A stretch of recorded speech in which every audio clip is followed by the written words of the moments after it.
Hello. I'll just ask a couple of questions about the photographic covering journey so far. When did you join LPS? It would have been 2019. I actually found it through Facebook, but I didn't actually know that the club was a sort of physical thing at first. Right. I thought it was just a Facebook group, and then I think so. I joined the Facebook group back in about 2017, actually. Oh, right. And then I just happened to see, I think it was probably Alan, post an event about, a welcome to the club sort of meeting. So I thought, I'll go on to that. So I think Reg was a bit surprised when I just sort of turned up off the street one day. And, Well, that's the best way, really. and yeah, stuck with me now. Yeah, and how are you finding it? Yeah, no, I'm enjoying it. It's it's nice to be amongst a group of sort of like-minded photographers and people with different skill levels, and you can learn from different people and things like that. Everybody knows something, don't they, as they say. It's nice to develop friendships within because you're developing friendships within people who like the things you like, and you can, quite a lot of the members go off together in little groups and do sort of photographic sessions and things. That's it. We have some very experienced members in certain genres and stuff like that. Some people really specialise in macro, really specialise in landscape. Some people do a bit of everything, and some people do street, things like that. So it's nice to learn about all these different things when you just sort of dabble in. What would you say your favourite genres are?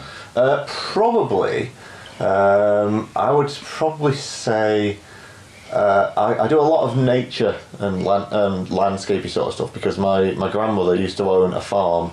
And we used to visit probably once every couple of weeks, and there was a nice bit of woodland nearby, so you'd always be able to practice photographing birds and various flora and fauna and stuff like that. Yeah, that's me as well. Yeah.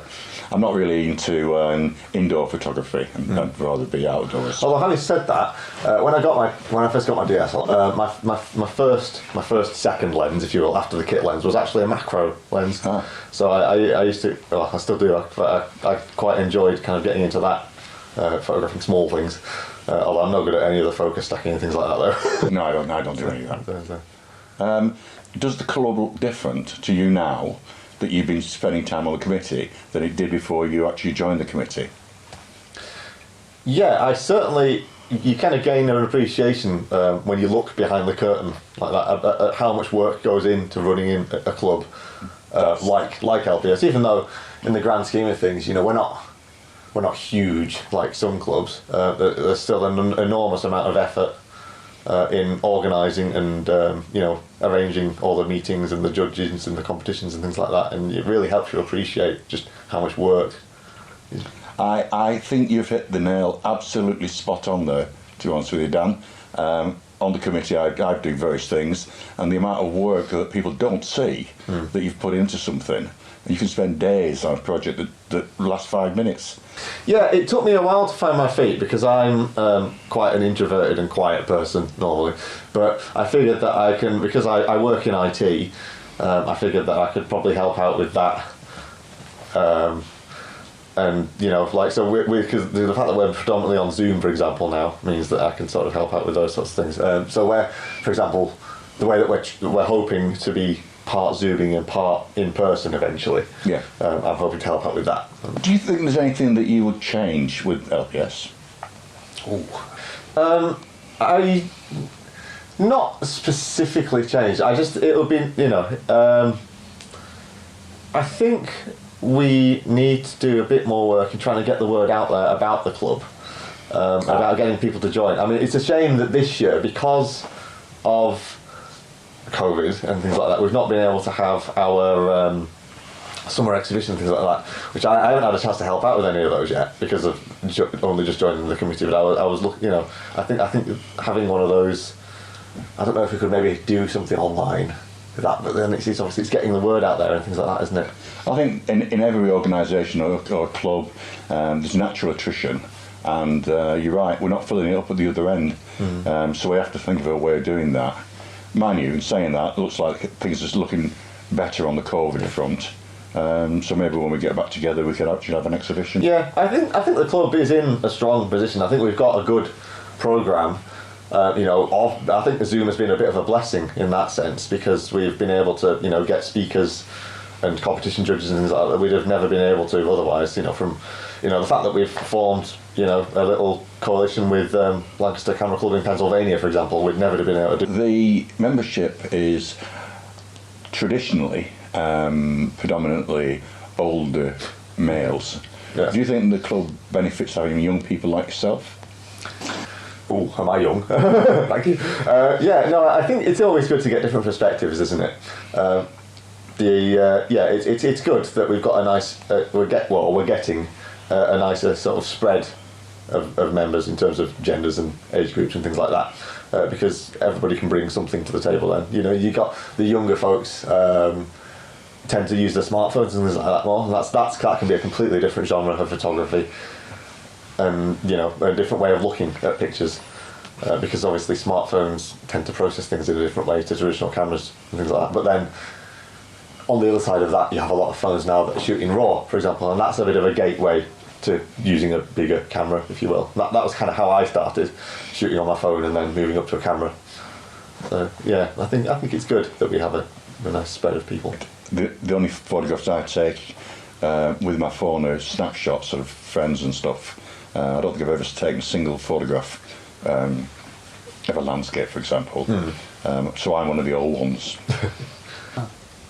And it's interesting as well, having because of the special interest groups that we have, having the film one has been quite interesting for me, because film was a thing when I was younger, but it was only really with like those disposable cameras that I ever used to shoot film on. So it's been quite interesting hearing about the different ways you can shoot film and all these the different emulsions, things like that, learning about that.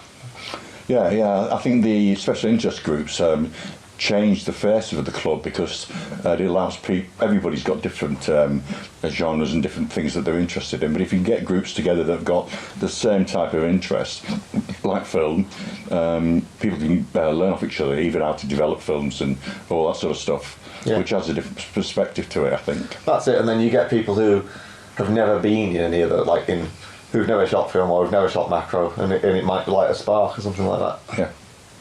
And we talk about special interest groups, any that you're involved in? When they were first announced or being formed, I thought I'm going to have a try and have a go at all of these, but obviously time then got in the way. But I did buy myself an infrared camera off eBay, or an infrared converted camera, I should say, off eBay, a little old Panasonic GF1, so it's a Micro Four Thirds from 2008 or so quite old, but I shoot Panasonic so I can use all my lenses on it. And it's been quite interesting, quite good fun. Not every subject obviously lends itself to infrared. It's you can make people look a bit ghostly and strange, but the editing is quite fun with it, because you sort of bring everything into Lightroom and it's all like reds, as you'd expect, but then you start fiddling about with the white balance, and then suddenly all the trees go orange or yellow or things like that, and it's just quite a striking look. But you do have to kind of use it sparingly. You're also in the moving image group, aren't you, I think? Yes, that's something, because I've never really done video. I've sort of dabbled with it, obviously on my phone and things like that, but I've never really had the chance to do any proper editing and things like that. So it's been quite a fun learning experience, learning how to use Adobe Premiere, to cut together footage, because there's a lot more in terms of disciplines. It's very different to photography, this video. There's a lot. You have to get it all right in camera. That's sort of similar, but then there's a lot more in the editing process with video, and you can sort of cheat in some ways a lot more as well. This has been quite interesting to learn about. I don't think I've ever taken a single video on a camera, so I've got no knowledge of that, but it sounds interesting. Yeah, it absolutely is. Well, it's been very nice having this meeting with you and talking and discussing what your views of photography are, and I thank you for that. And you shake on it and say goodbye. Thank you very much.